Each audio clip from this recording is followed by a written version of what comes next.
नमस्कार दोस्तों, स्वागत है आपका आज के मुख्य समाचार में, जिसमें सबसे पहली और बड़ी खबर में आपको बताएंगे कि हार के डर से भाजपा रद्द कराना चाहती है चुनाव। कोरोना नहीं, यूपी में क्या है चुनाव रद्द कराने का कारण? कम्युनिस्ट नेता सीताराम येचुरी ने किया है दावा। दूसरी बड़ी खबर में आपको बताएंगे दोस्तों कि अखिलेश यादव का आरोप, भाजपा की गलत नीतियों से चरमरा गई अर्थव्यवस्था, पीएम से पूछे कुछ सवाल। तीसरी बड़ी खबर में जिक्र होगा बंगाल का, बंगाल में बढ़ सकती है भाजपा की संकट, बाबुल सुप्रियो का दावा, 5 विधायक छोड़ सकते हैं पार्टी। चौथी बड़ी खबर में आपको बताएंगे कि मैराथन की अनुमति न मिलने से भड़की कांग्रेस और योगी आदित्यनाथ का नाम बदलकर कसातंज और नाम रखा बुलडोजर नाथ। इसी के साथ अगली बड़ी खबर में जिक्र होगा चंडीगढ़ का, जहां पर भाजपा को हुआ है बड़ा नुकसान और आम आदमी पार्टी ने बजा दिया है अपना डंका। दोस्तों, क्या है पूरी खबर जरूर बताएंगे, लेकिन उससे पहले अगर आपको भी ऐसा लगता है कि यूपी के चुनाव में भाजपा को बड़ा नुकसान होना तय है और इसी वजह से चुनाव टालने की हो रही है कोशिशें, तो आप अभी इस वीडियो को लाइक कीजिए और कमेंट में हमें बताइए कि किसकी सरकार बनने जा रही है। दोस्तों, रुक करते हैं सबसे पहली और बड़ी खबर की तरफ। कोरोना नहीं, यूपी में इस वजह से चुनाव टालना चाह रही है भाजपा, कम्युनिस्ट नेता सीताराम येचुरी का दावा। जी हां दोस्तों, कोरोना खतरे के बीच यूपी में चुनाव टालने को लेकर माकपा महासचिव ने बड़ा बयान दिया है। येचुरी ने कहा कि सत्तारूढ़ भाजपा उत्तर प्रदेश में विधानसभा चुनाव स्थगित करने के लिए कोरोना के बढ़ते मामलों को बहाने के तौर पर इस्तेमाल करने की कोशिश कर रही है, क्योंकि उसे चुनाव में हार नजर आ रही है। एक कार्यक्रम के दौरान सीपीएम नेता येचुरी ने कहा कि इलाहाबाद हाई कोर्ट ने चुनाव आयोग से अनुरोध किया है कि 2022 के उत्तर प्रदेश विधानसभा चुनाव कोरोना के ओमिक्रॉन वेरिएंट के बढ़ते मामले के कारण स्थगित करने पर विचार करें। येचुरी ने इस दौरान धार्मिक आयोजन को लेकर भी सवाल उठा दिया। रुक करते हैं अगली बड़ी खबर की तरफ। अखिलेश यादव का भाजपा पर आरोप, भाजपा की गलत नीतियों से चरमराई अर्थव्यवस्था, पीएम से पूछे कुछ सवाल। जी हां दोस्तों, आपको बता दें कि सपा के राष्ट्रीय अध्यक्ष अखिलेश यादव ने आरोप लगाया है कि भाजपा ने देश की अर्थव्यवस्था चरमरा दी है। प्रधानमंत्री देश की अर्थव्यवस्था को $5 ट्रिलियन बनाने का सपना दिखा रहे हैं, लेकिन अब तक इस देश में कोई ठोस कदम नहीं उठाए गए हैं और वो ये भी नहीं बताते कि अब तक देश कितने ट्रिलियन तक पहुंचा है। वहीं उन्होंने कहा कि भाजपा सरकार सिर्फ विपक्ष को बदनाम करने का षड्यंत्र रच रही है। सरकारी संस्थाओं के जरिए सरकार विपक्षी नेताओं को डराने की कोशिश कर रही है, लेकिन अब जनता भी उसकी सच्चाई जानने लगी है, इसीलिए वो जन समस्याओं की चर्चा से भी भाग रही है। बिना सरकारी तंत्र के भाजपा नेतृत्व अब आम जनता में जाने की हिम्मत नहीं जुटा पा रहा है। तो दोस्तों, आपको बता दें कि यहाँ पर गंभीर आरोप लगाए हैं अखिलेश यादव ने भाजपा पर। आप भी अगर समर्थन करते हैं अखिलेश यादव का और वीडियो अभी तक लाइक नहीं किया तो लाइक करके अपना समर्थन दर्ज जरूर कराइए। रुक करते हैं अगली बड़ी खबर की तरफ। बंगाल में बढ़ सकता है बीजेपी का संकट, बाबुल सुप्रियो का दावा, 5 विधायक छोड़ सकते हैं पार्टी। जी हां दोस्तों, बड़ी खबर। पूर्व केंद्रीय मंत्री और तृणमूल कांग्रेस को अपनी पूर्व पार्टी पर कटाक्ष किया और संभावना जताई कि भारतीय जनता पार्टी के पश्चिम बंगाल के विधायकों के व्हाट्सएप ग्रुप को छोड़ने वाले 5 असंतुष्ट विधायक अब पार्टी से नाता तोड़ सकते हैं। सुप्रियो 3 महीने पहले तृणमूल कांग्रेस में शामिल हुए थे।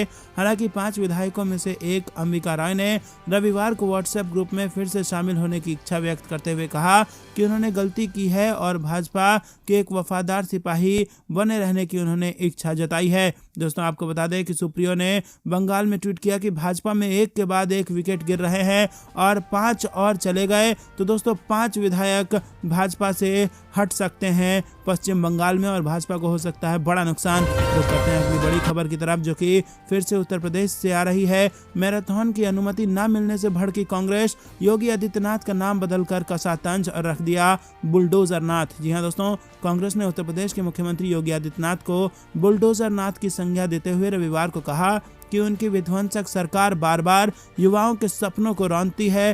कांग्रेस ने यह आरोप पार्टी महासचिव प्रियंका गांधी के लड़की हूं लड़ सकती हूं अभियान के तहत राजधानी लखनऊ में रविवार को आयोजित होने वाली 5 किलोमीटर की मैराथन दौड़ के आयोजन की अनुमति देने से पुलिस के इनकार के एक दिन बाद लगाया है।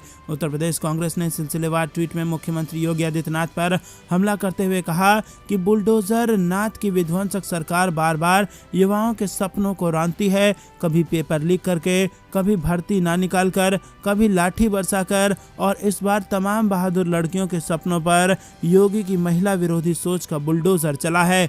पार्टी ने एक अन्य ट्वीट में मैराथन की अनुमति नहीं दिए जाने की तरफ इशारा करते हुए कहा कि प्रदेश की बेटियां पूछ रही हैं कि भाजपा ने कार्यक्रम किया तब कोविड नहीं था, खुद चुनावी रैलियां कर रहे हैं तब कोविड नहीं है। योगी जी, महिला शक्ति का रास्ता रोकना आपको भारी पड़ेगा। कांग्रेस ने एक अन्य ट्वीट में कहा कि डरपोक भाजपा सरकार का महिला विरोधी षड्यंत्र प्रदेश की बेटियां खूब समझ रही हैं। किसानों की राह में कील कांटे बिछाने वाले षड्यंत्रकारी अब बेटियों का रास्ता रोक रहे हैं, लेकिन उड़ान भरने को बेताब इन बेटियों को हिसाब देना होगा। तो दोस्तों, एक के बाद एक ट्वीट दागे गए हैं कांग्रेस द्वारा और भाजपा को घेरा गया है, क्योंकि मैराथन जो लड़कियों की होने वाली थी उसको अनुमति नहीं दी गई। लड़की हूँ लड़ सकती हूँ के तहत हजारों लड़कियां जुटी थी, लेकिन लखनऊ में उनको अनुमति नहीं दी गई और इसी पर तंज कसते हुए योगी आदित्यनाथ का नाम बदलकर कांग्रेस ने बुलडोजर नाथ रखा है। तो करते हैं अगली बड़ी खबर की तरफ। चंडीगढ़ निगम चुनाव में आपका डंका, भाजपा के मेयर हार गए। जी हां दोस्तों, चंडीगढ़ नगर निगम चुनाव के परिणाम काफी चौंकाने वाले हैं। 35 में से 18 वार्डों पर परिणाम घोषित हो चुके हैं। अरविंद केजरीवाल की पार्टी आम आदमी पार्टी उसको किले को भेद कर 8 वार्डों में जीत हासिल कर ली है और जबकि भाजपा और कांग्रेस ने 5 और 4 वार्ड जीते हैं। और सबसे ज्यादा चौंकाने वाला परिणाम मेयर चुनाव का है दोस्तों। भाजपा प्रत्याशी और सिटिंग मेयर रविकांत शर्मा को आप प्रत्याशी ने हरा दिया और मनीष सिसोदिया ने चुनाव परिणाम पर खुशी जताई है। दोस्तों, भाजपा के मेयर को हरा दिया है आम आदमी पार्टी के प्रत्याशी ने।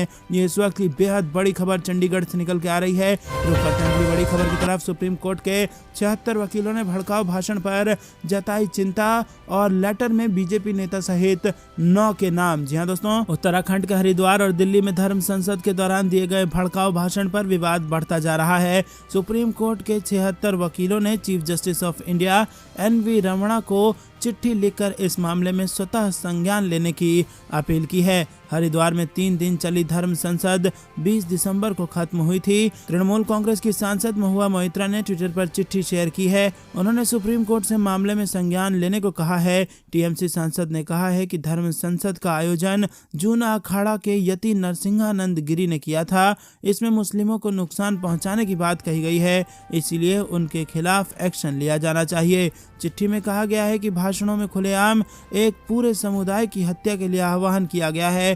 चिट्ठी लिखने वाले वकीलों में कांग्रेस नेता सलमान खुर्शीद, दुष्यंत दवे, प्रशांत भूषण, वृंदा ग्रोवर के नाम भी शामिल हैं। और दोस्तों, 9 लोगों के नाम चिट्ठी में लिखे गए हैं और इन सभी के खिलाफ स्वतः संज्ञान लेने की मांग की गई है सुप्रीम कोर्ट से। रुक करते हैं अगली बड़ी खबर की तरफ। भाजपा की एक और बैठक में नहीं दिखे केंद्रीय गृह राज्य मंत्री अजय मिश्रा टेनी और सियासी गलियारों में चर्चा तेज। जी हां दोस्तों, यूपी चुनाव की तैयारी में जुटी बीजेपी ने दिल्ली में सरकार और संगठन से जुड़े नेताओं के साथ बैठक की है। इस बैठक में प्रदेश के बड़े नेता शामिल रहे। हालांकि बैठक में केंद्रीय गृह राज्य मंत्री अजय मिश्रा टेनी नहीं दिखे, जिसके बाद उनको लेकर सियासी गलियारों में चर्चा। मिश्रा टेनी को लेकर विपक्ष लगातार सरकार पर हमलावर है। सियासी गलियारों में चल रही चर्चा के मुताबिक बीजेपी के यूपी प्रभारी धर्मेंद्र प्रधान ने ब्राह्मण नेताओं के साथ बैठक की है।